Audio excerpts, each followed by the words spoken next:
Merhaba arkadaşlar. Ben daha YouTube kanalına yeni çıkıyorum.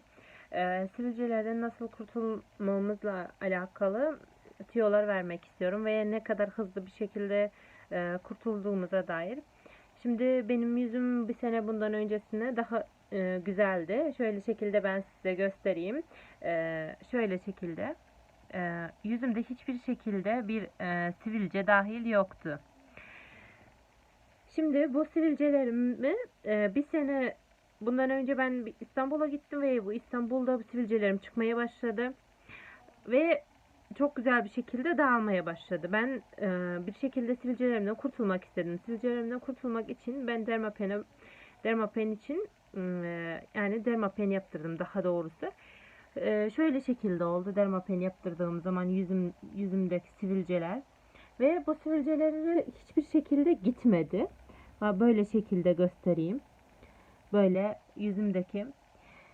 Şimdi böyle sivilceler çıkmaya başladı ve hiçbir şekilde dermapen işe yaramadı. Ben dermapen işe yaramadığından tekrardan doktora gittim. Yani bu sefer cilt bakımına gittim. Cilt bakımında da bir kere seansa gittim. Onda da sanki böyle tedavisini görmüyormuş gibiydim ve sivilcelerim alttan çok sert şekilde çıkıyordu. O sertlikler hiçbir şekilde gitmiyordu. Ben de doktora gittim. Sonra doktor böyle bir şey verdi, hap verdi. Bu hapı böyle hapı kullandım. Bu hapı nasıl şekilde göstersem, yani bu hapı kullandım. Bu hap benim sivilcelerimin alttaki dibindeki sertlikleri ayırmaya başladı. Ve ben şöyle şekilde bir krem kullanmaya başladım. Acne Lise kremi. Bu krem kullanmaya başladığımdan beri bu krem benim yüzlerimdeki sivilceleri en azından neredeyse bayağı gidermeye başladı. Bakın şöyle şekilde. Deminki gösterdiklerimden biraz daha iyidir böyle şekilde. Ondan sonra doktor hem onu kullanırken sivilce ilacımı kullanırken bir de yanında Acne Mix diye bir tane şöyle jel var. Sabah akşam kullanıyorsun.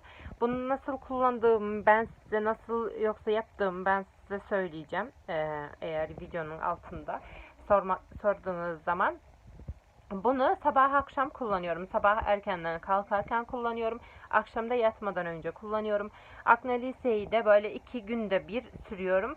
Bu ilaç böyle yüzündeki sivilceleri kurutup kabuklarını alıyor.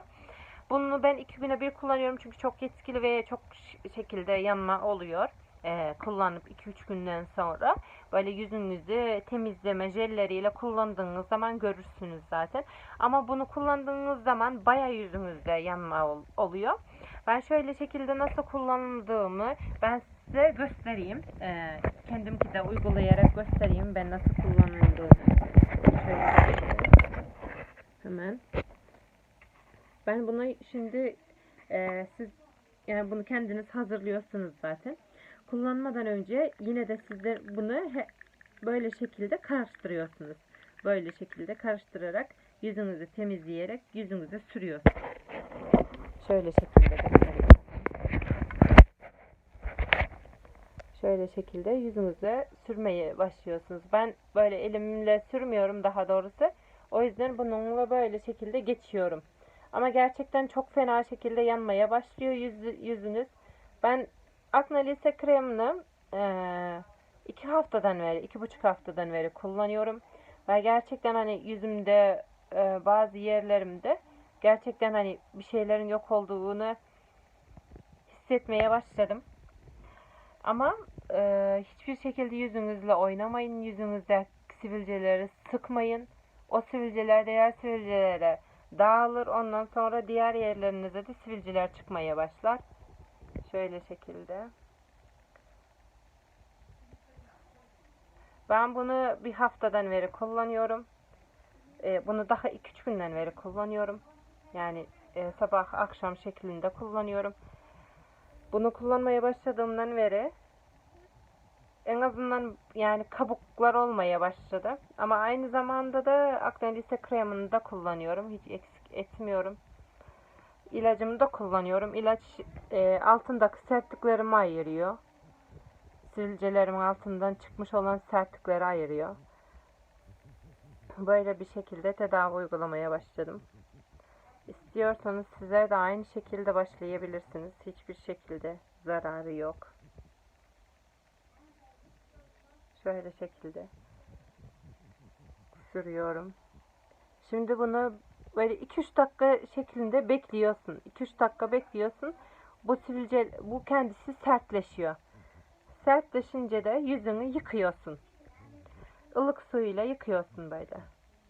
Yüzün de kurumaya başlıyor. Kuruduktan sonra ama çok iyi şekilde yakmaya başlıyor. Yakıyor yani, bayağı iyi yakıyor yüzündekileri. Şöyle şekilde. Şimdi biraz beklersek biraz sonra bunlar kurumaya başlıyor ve kuruyor.